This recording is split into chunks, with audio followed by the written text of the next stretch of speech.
Hey everybody, I got part 2 of the scary story I just posted. Part 2 is a prequel to the last story.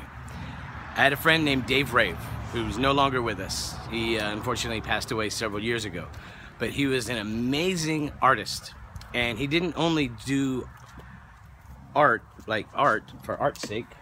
Give me that, guys. Holy monkey, that was not a ghost. That was my dogs. Dave was a welder artist, a magician when it came to building, set design, sculpture, anything wood or metal. He could make anything he wanted. He could see art in junk, and he was an amazing guy, and he was a genius. He was an amazing master builder, master electrician, master. He was an amazing and funny and cool and a super amazing DJ who created his own music and all sorts of stuff. Amazing guy. Unfortunately, like I said, Dave passed away. When the club, the Atrium, was being built, he was part of it. There was an Egyptian-themed dance club room, and Dave built majority of the set, again, the decor in the room. There was a lot of sandstone-looking hieroglyphics, and the entire DJ booth was one big sphinx head, like the sphinx out in Egypt. Big, huge, amazing, beautiful DJ booth. The eyes shot lasers, and it was awesome, and it was monstrous and absolutely the coolest thing. And Dave was there before the club opened, and he was wiring it up and building it. As you can imagine, it probably took a while. And he had one particular story that really stuck out, of many paranormal-ish experience, ghost story type stories from the Atrium. And one night, it was getting close to everything being wrapped up. The club was kind of open 24 hours for the people building it, so that they can get done timely fashion. He was there one night real late, and the ceilings, let me give you a brief history on the building. The building was called, it was like a convention center, a real small convention center in San Antonio off of Loop 410 and Broadway. It's since been torn down, and they put up like a Marriott Suites or something. So the ceilings were, you know, I want to say at least 20 foot high, and they were up there, you know what I mean, if not higher. And the building was divided in two. Half of it was still a convention center for like gun shows and that type of small thing, and the other half was this nightclub. It had been a couple nightclubs in the past, but this was the remodeling of the former club into the Atrium. Okay, so Dave is up on this huge ladder with his head in the tiles, wiring to that room, that DJ booth, getting the power to that, whatever he had to do. He was up there from the center of the room in the Atrium, where you walked in.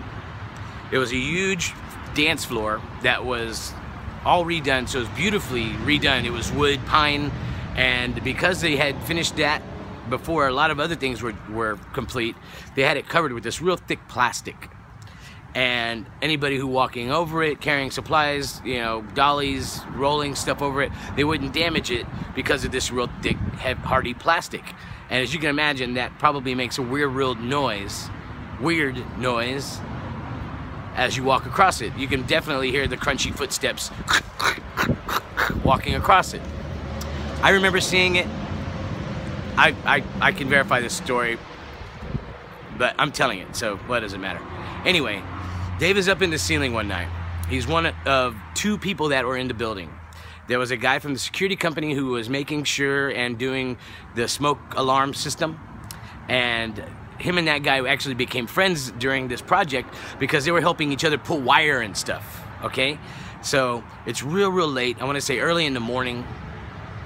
Dave has been there all night. This other guy's been there all night. There's only one entrance after a certain hour that they're allowed to come and go from, and it's right by where Dave is working. He can come down out of the ceiling and see that entrance.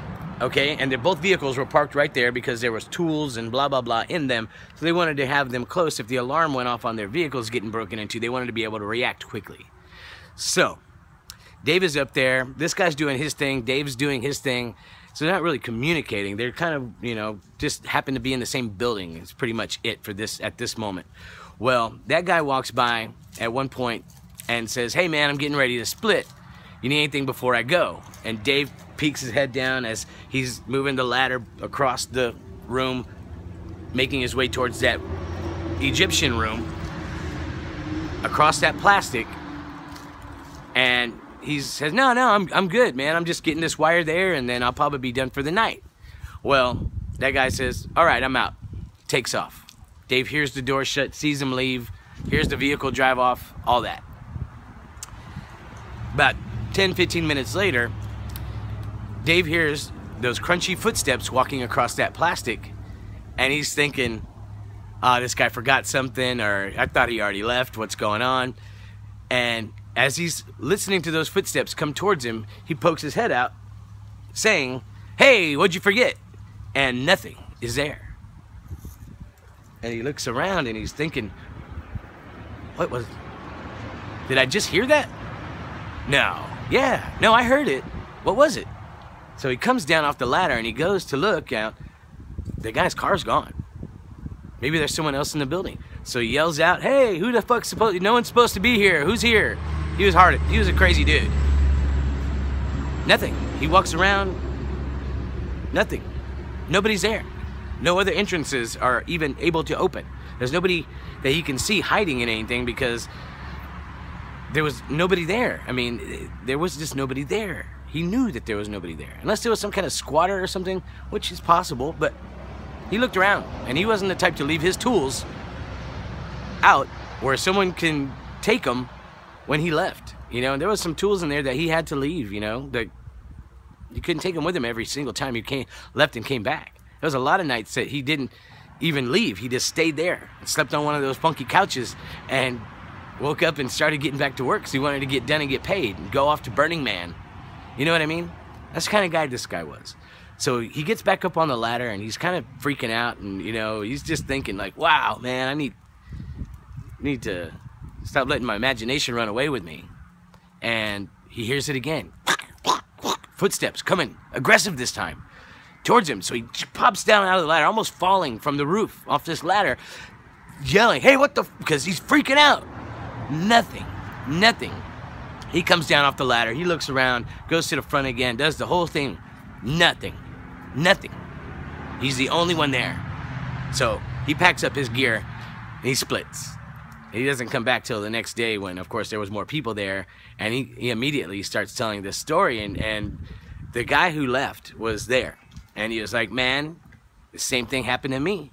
I was in the other room, and I could hear someone walking, but it was like an echo, not a footstep. It was like the footstep was being echoed, like the regular screechy basketball court kind of walk through this concrete floor in this echoey room." And the guy was up there and he was like, "Hey, nothing." So he left. He didn't want to seem like an idiot, so he didn't say anything, but he left. A few minutes later, Dave hears it. So Dave, at this point, is freaking out. That's the story. I mean, I wish that there was a big exciting "bah!" but there isn't, you know. So anyway, that's 2 stories. I'll think of more. I have lots more.